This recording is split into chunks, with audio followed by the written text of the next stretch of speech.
Life is worthwhile if you learn. You gotta know. You gotta have the information. Get the information while you're here. Right? There's nothing worse than being stupid. So jot this down now, as I used in my notes. What you don't know will hurt you. Ignorance is not bliss. Ignorance is tragedy. Ignorance is illness. Ignorance is devastation. Ignorance is going broke. Ignorance creates a poor life. So you gotta know, you gotta have the information. Number one, learn from your personal experience. One way to learn to do it right is first mess it up and do it wrong. That doesn't mean it's the end of your life, but just, clean up the mess, now do it right. From a negative experience, sometimes we learn to do the positive things that saves our life and makes us successful. They say, if you survive your first heart attack, you may now live to be a very old person.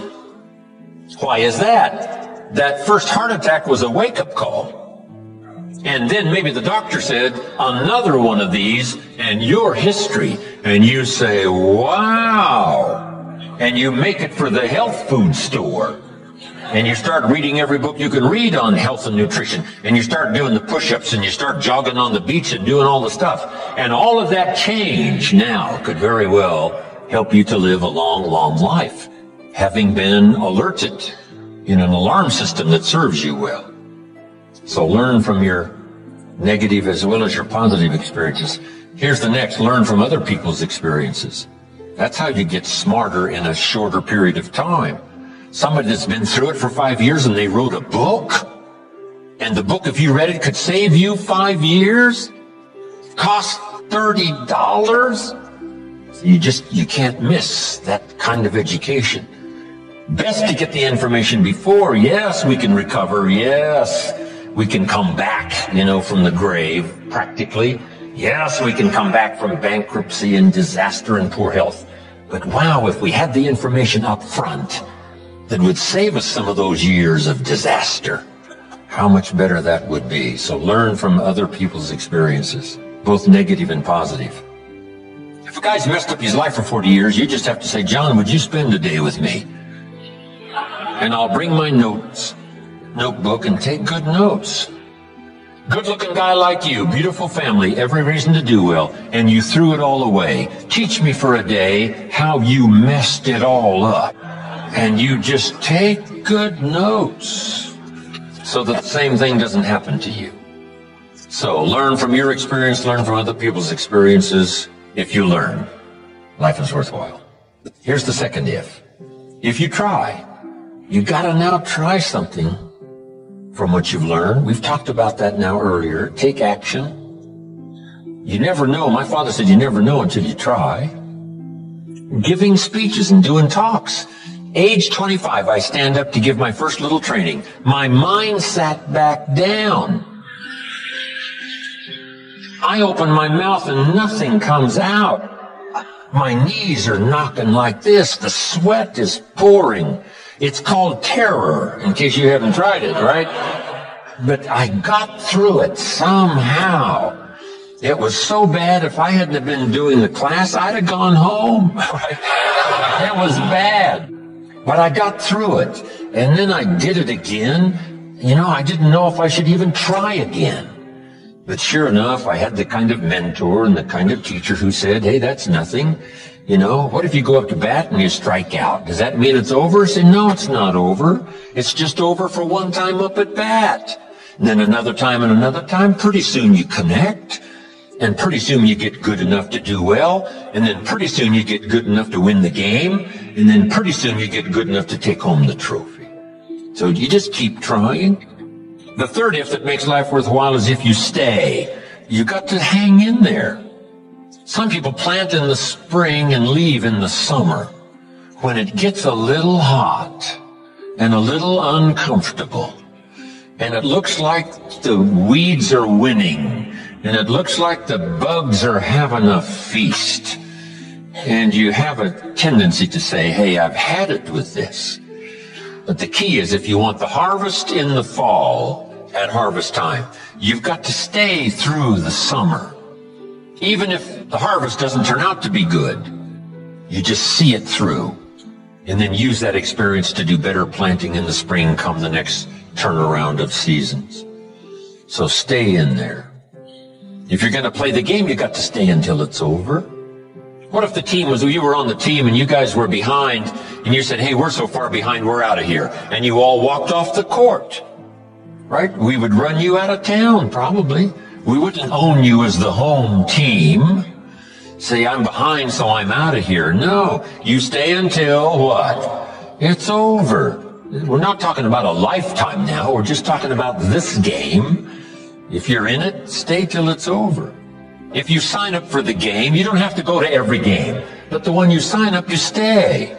Right? You don't have to do everything every time, but when you start it, see it through. See the seasons through. Then you don't have to plant anymore if you don't want to. But when you do sign up, go. Go the distance. Life is worthwhile if you stay. Hang in there. Next, life is worthwhile if you care. And for my little talk for the service clubs, here's how I wound it up. If you care at all, you'll get some results.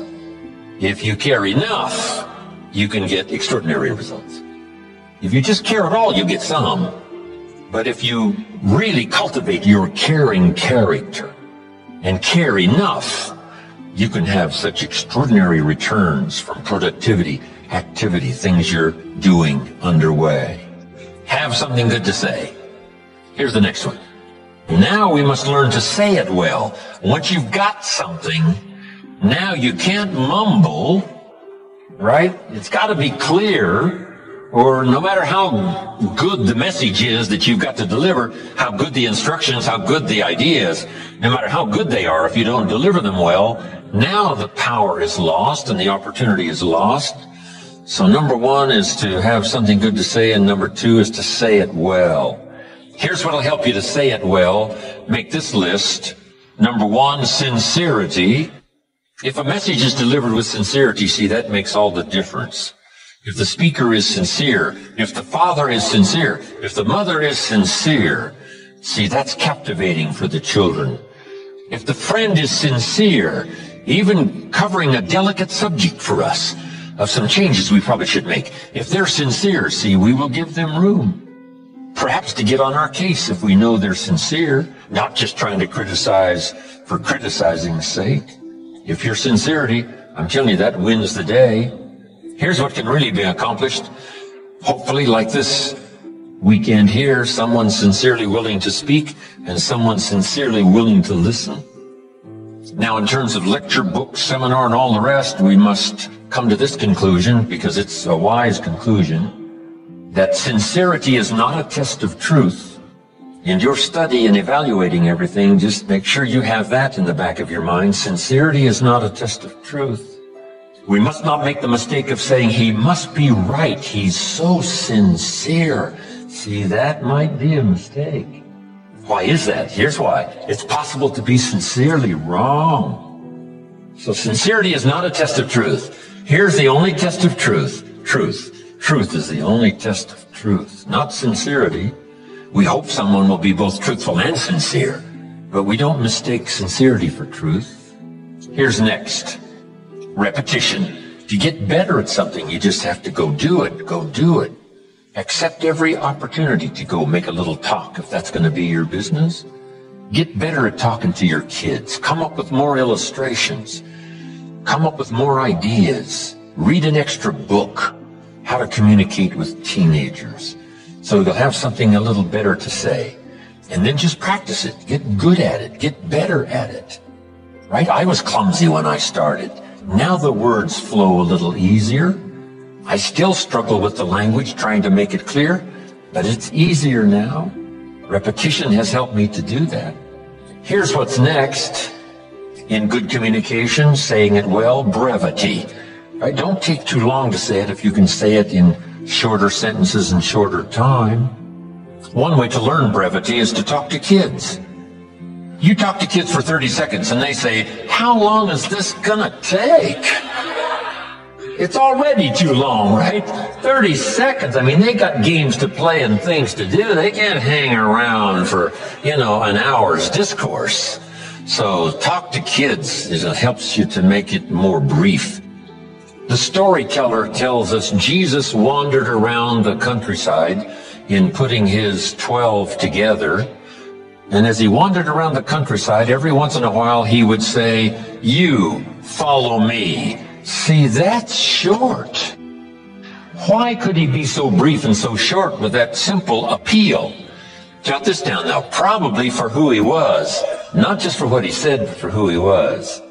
There was something about him when he said, "You follow me." See, probably his reputation, probably his manner, probably with how he said it. Irresistible. So here's what's powerful. And you can talk less and even be more effective in this personal development area. The stronger you become and the wiser you become, the more caring you become, it shows in your language and your manner. The texture of your communication changes and reaches where it couldn't reach before. It strikes the heart where it didn't strike before. That's the key here. Next, style. Now you've got to develop your own style. You can be a student of style. There's about a dozen people that I know over the years that if you knew those dozen, you'd say, hey, a little bit of each of them appears in Jim Rohn's style, which is probably true. Not copying any one person, but I like the way the person said it this way. I like the person's gestures, because I used to be a little too stiff without, gestures. So make this note, it's not just what you say, it's how you say it. Style. Sincerity, the way you present it, heart, soul, from deep inside, commitment, dedication, wrapped up in your language so that now when you present it, hey, it becomes incredibly effective. Next is vocabulary. The better your vocabulary, the better you can share ideas that are meaningful, find words now to use that you couldn't use before. If you were very limited in your ability to comprehend because you had such a small vocabulary, that no matter what someone said, it would still be confusing. No matter what they said, it still might not make sense. They said it clear, but you couldn't see it. And sometimes that's because the vocabulary is so limited that it doesn't have the ability to register the scene on the screen of your consciousness. What if you could only see the world through this little tiny hole? You would be inclined to say, the world is like this. And all of us would say, no, the world is like this. This person would say, no, it's like this. How come they keep insisting the world is like this? Because that's all they can see. They're limited in the scope of their ability to widen their perception about life and what's going on and what's happening simply because they don't have the vocabulary to understand. So they started working on vocabulary, and immediately behavior started to change. Being able to see, being able to comprehend. Oh, now I see. Oh, now I understand the reason why. And as your education increases, that should be one of the major purposes for education, is to help you see things you couldn't see before. Comprehend what you couldn't comprehend before. See a future you couldn't see before. See beyond tomorrow you couldn't see before. See, that's a gift. Vocabulary. So keep working on your vocabulary. Now here's another reason. Only with our present vocabulary can we express what's going on in our head, what's going on in our heart. You can't express beyond your present vocabulary. What if it's very limited? Then your ability to express what you think, express how you feel, is limited. So by a very restricted vocabulary, if you can't understand very well, and if you can't express very well, then your world becomes very, very small. So jot this down. Make one of the books very important book, and that is the dictionary. A word you don't understand? Come to a word you don't understand, you look it up. Say, what is this word? Words are like lights. Now make this note now, especially the English language. There's nothing richer than the English language because there's so many ways to say it in English. In some languages, there's only one way to say it. In English, there's another way to say it, and another way to say it, and another way to say it. When I travel to all these countries and have to have translators, it gets to be difficult sometimes. Expressing something that makes sense in English because we have several ways to say it, but in their language, there's only a couple of ways to say it. So the translator has a tough job. So you have to learn how to present, how to do the stuff. But the gift of language is so powerful, it's worth the exercise. It's worth the effort. Vocabulary, brevity, style, repetition, sincerity, saying it well. Here's another one on saying it well. Don't fail to say it. You need to practice. Practice everywhere. If you're going to give someone a gift and send a little card, practice making this little card something they'll keep and remember for the rest of their lives. Not ordinary, extraordinary. Not like everyone else, different than everyone else. It's the practice of using your gift of saying things another way until a light turns on. Another way that expresses something heartfelt that the standard ordinary language wouldn't express. Couldn't reach, couldn't paint these mental pictures.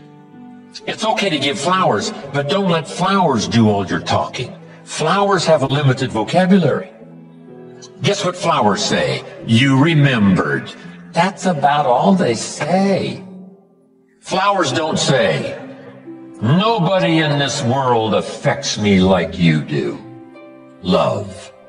See, flowers talk, but they don't say that. That you got to put in the little card. Nobody in this world affects me like you do. Love, and then you sign it.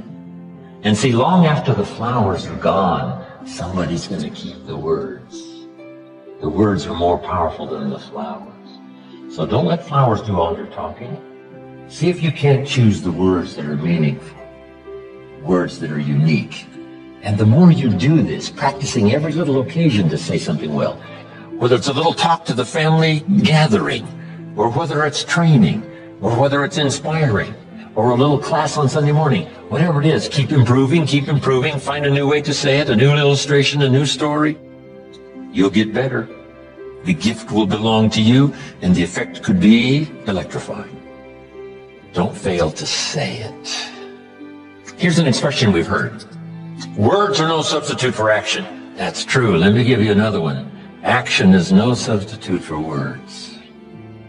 It's okay to do, but you've also got to say. Express it, as clumsy as it might be to start. Start a better program of better communication, saying it better. Here's the next one now that's really challenging, but it really works, and that is read your audience. Whether it's an audience of a child or an audience of a training class, or whether you're a minister and you preach, here's what you've got to do. Say something well, but then read the effect you're having. If you're talking to a child, should you really pour it on, or should you hesitate? Should you save this for another time or do it now? Some of that you've got to pick out by reading the child. Read what's happening to your audience of 1 or 1,000. This is a challenge, but it'll help you in framing better the words you need to say and the style you need to use. Now, in reading, there's 3 things. Jot these down. 3 things in reading your audience. First, you read what you see. Salespeople can soon learn. If the customer's got his arms folded and his chin tucked down and he's frowning, this one ain't gonna be easy. Right? This one's gonna take all my skill to get his arms unfolded, make him a little more comfortable, get that frown off of his face. What can I do? I got to reach in my bag for some good stuff, right? To see if I can't sort of change the situation. And what causes us now to do those amendments in our presentation? It's reading someone's body language, right? What's happening? Here's the next one. You've got to read what you hear. If it's a two-way conversation, you've got to listen as well as talk. Mama said 2 ears, 1 mouth. Listen twice as much as you talk, at least, maybe more. Listen so that you can now know how to proceed, especially if you're talking to a child. You listen so that you know how to proceed. And by listening, you pick that up. Here's the next one. You got to pick up the emotional signals, how you feel, whether you're coming on too strong, whether you should be stronger or easier this time. That's an art in reading. First, what you see. Second, what you hear. Third, read how you feel. Now, this is where women really have it made, being able to feel, sense. And they pick it up. Men can learn better on how to pick up these emotional signals, but women seem to have it. Because there's no use going on and on. If the signal should have told you, wow, this is not the time, this is too strong, picking up not only what you see and what you hear, but what you feel. Now, here's the last one. To achieve good communication, something good to say, saying it well, reading your audience. Here's the last one. Intensity. Intensity is the emotional part of communication. Communication is both words and emotion. Here's what's really powerful. Words loaded with emotion. See, that's what's unbelievably powerful. It can move nations. It can help people change directions. It can establish an ideology, for good or for bad. Look at Hitler and his ability to preach. Look at Stalin, his ability to preach. Lenin, as wrong as they were, they believed it with all of their heart. Disastrous results, but they put everything they had into it. The emotional content was unbelievable. Powerful. Yes, in an evil direction, but it can also be used for a good direction. This intensity, strength, power, emotion. Now here's the craft. And conversation is a craft. Don't get lazy in learning this craft, because it'll serve you so well at home. It'll serve you so well in the marketplace. It'll serve you so well in your career and making your fortune. This craft of communication. Here's the combination. Well-chosen words mixed with measured emotion. Not only do the words have to be well chosen, the emotion has to be well measured. Meaning, not too much power for a minor point. The actor on the stage or in the movies, in giving a performance, has to learn this craft of the right amount of emotion with the dialogue and the words that are to be spoken. It can be so powerful if it's measured well. See, if you had a powerful point and a little bit of emotion, that wouldn't make sense. Nobody would get it. Nobody would say, well, for such a powerful point, it's not a very strong emotion. So then you can't come on too strong with some minor point.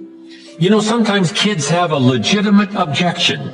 Say, you're making too big a deal. And sometimes parents have a tendency to do that, to make a big deal out of a little bitty deal. So here's the key. Make a big deal out of a big deal, and then smaller emotional content on a little minor deal. That's an art. That's a craft. When you go fishing, what do they say? Don't pull too hard, you'll lose the fish. Don't give them too much line, they'll get away. So it's called pull, pull, pull, easy, easy. That's like communication. Strong but not too strong, not too strong. Close but not too close. Adjust your style to fit the occasion and the emotional content so that it works, so that it makes sense. That when you burst on the scene, it's called for. The point is called for, that much emotion. This is a craft. Don't get lazy here. And the reason I ask you not to get lazy here is because the payoff is so great. Whether it's working on a job or advancing your career or at home with your family or communicating with your spouse. Whatever it is, craft your communications. Be a little more aware and just ask yourself, could I possibly get better?